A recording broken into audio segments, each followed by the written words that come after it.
Olá, sejam muito bem-vindos a mais um vídeo aqui no canal. E hoje nós iremos estar falando de um livro, mas não qualquer livro, vamos estar falando de um clássico sem precedentes, eterno, o Revolução dos Bichos, do George Orwell. Esse livro aqui é muito famoso, como eu disse, é um clássico assim, eterno. Muitas pessoas conhecem ele e falam sobre o George Orwell, porque ele é realmente muito importante e, como a gente vai ver daqui pra frente, ele é sempre muito atual. Pessoal, então já fazem mais de 70 anos que foi escrito o Revolução dos Bichos pelo George Orwell. Ele começou a escrever por volta de 1943, durante a Segunda Guerra Mundial, só que ele acabou saindo só em 1945, em volta de muita polêmica, e eu vou explicar um pouquinho melhor sobre isso. O que acontece? Deixa eu falar primeiro sobre a história do livro. Na história do livro, a gente tem uma fazenda, uma granja, né, conhecida como a Granja do Solar. E nessa Granja do Solar tem inúmeros animais. Tem cavalo, tem porco, tem vaca, galinha, enfim, tem muitos animais. E essa fazenda tem o proprietário, que é o senhor Jones. Porém, um dia, os animais, só uma sintetizada, né? Os animais, eles decidem fazer uma revolução, que essa revolução, na verdade, começou por uma fala, um discurso de um porco mais velho, que todo mundo admirava, que ele era como se fosse um líder, assim. Ele era uma pessoa não, ele era um animal, assim, que era respeitado na fazenda. Então, ele deu, assim, um discurso em prol de uma revolução, a revolução dos bichos. E, enfim, depois ele morreu. Só que essa ideia de revolução continuou na mente dos animais, até que ela se tornou verdadeira, até que realmente aconteceu. Então essa revolução foi quando os animais tomam conta da fazenda do Jones. Tem aí uma guerra, uma luta, e eles tomam conta. Porém, depois que a granja está dominada, quem lidera, né, quem tem uma parte assim, mais de liderança, são os porcos. Porque os porcos são considerados os animais mais inteligentes e que têm mais qualidade aí para governar.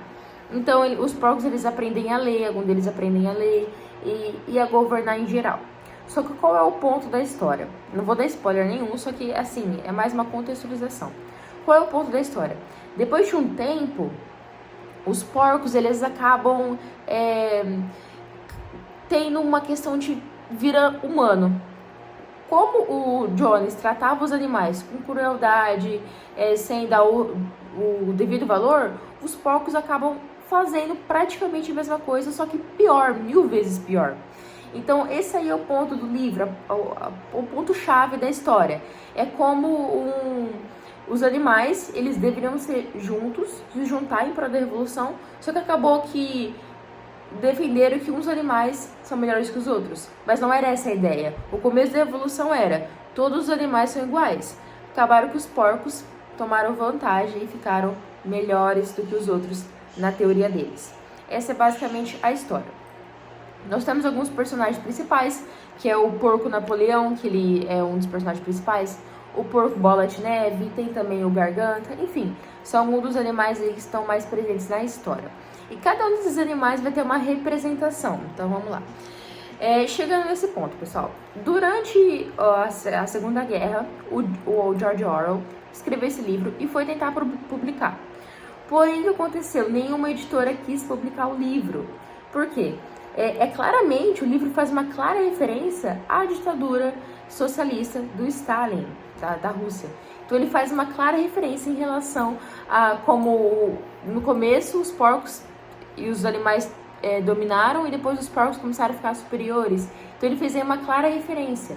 Tanto que quem lê percebe claramente que o Napoleão é o Stalin. Ele é a classificação do Stalin. Então, ele fez aí essa referência, essa camada aí para entender, para as pessoas em geral entenderem. E o que acontece? Durante a Segunda Guerra Mundial, o Exército Vermelho, a Rússia, era aliada ao combate contra o nazismo.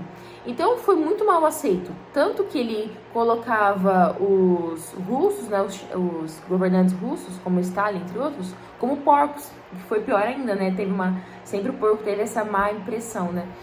Então não foi aceita na época ainda a Rússia e os Estados Unidos, né? Os dois países tinham uma relação mais amigável, diríamos, porque eles estavam combatendo juntos o nazismo. Porém, passou um tempo, o livro não conseguiu ser publicado, foi só depois. Passou um tempo E chegou a Guerra Fria. E na Guerra Fria a gente sabe que foi uma guerra, assim, diríamos, ideológica entre a Rússia e os Estados Unidos. A Rússia comunista e os Estados Unidos capitalista. Então o que acontece?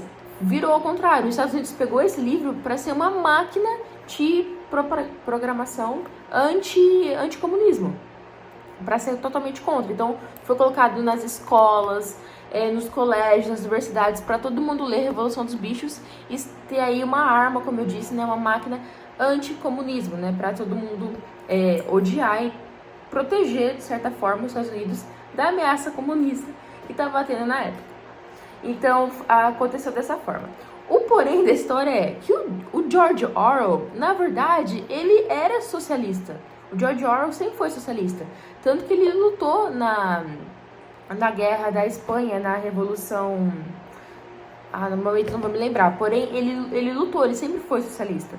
O que acontece? Ele não defendia a ditadura do Stalin, ele não defendia o comunismo que o Stalin fazia, né? Ele defendia mais o socialismo às raízes, né? O que, tanto como Marx, entre outros. Então, ele não tinha essa mesma ideologia do que acabou sendo Stalin, da repressão em massa, da censura, da violência. Ele era contra tudo isso, mas ele não deixava de ser socialista raiz, diríamos, né, dessa forma. O que aconteceu foi que muitas pessoas até hoje usam o George Orwell para ser anti-esquerdista. Isso é errado, na certa forma, porque ele não era dessa maneira. Sem falar nada de ideologias, nem tanto de esquerda quanto de direita, falando apenas sobre o livro mesmo. E uma história, uma contextualização, claro. Então, dessa forma, o livro começou a ganhar cada vez mais público, mais pessoas conhecendo por todas essas questões, na maioria delas históricas. Então, pessoal, de certa forma, o livro ele vai retratar um regime totalitário, uma ditadura. Ele vai falar de inúmeros assuntos.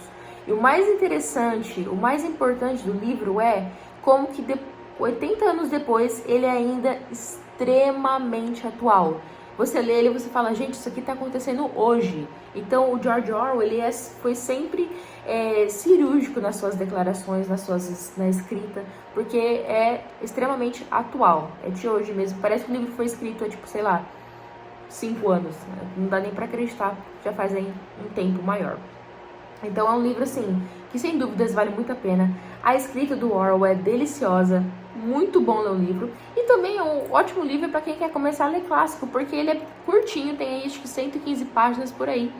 Ele é curtinho, é fácil de ler, não tem nenhum problema na leitura. Tanto que a intenção do Orwell, eu li um pouco mais sobre depois, foi essa, porque que todo mundo, da pessoa mais intelectual, a pessoa mais iletrada, conseguiria ler o livro e meio que tentar entender o ponto que ele queria chegar. Tanto que tem pessoas, tem crianças, né, adolescentes, que leem o livro e gostam só pela história, sem ainda não ter estudado a Revolução Russa ou coisa do tipo. Então ele é assim uma escrita muito boa e muito fácil da gente entender, porque era esse um dos objetivos do Orwell. Então, pessoal, esse livro aqui é espetacular, nem tem muito o que dizer do George Orwell, né? Ele é um escritor e tanto. Morreu muito novo, mas deixou aí grandes livros para nós. E é um prazer ler ele nesse tempo, certo? Então, pessoal, vejo vocês em breve com mais reviews, com mais livros e até mais.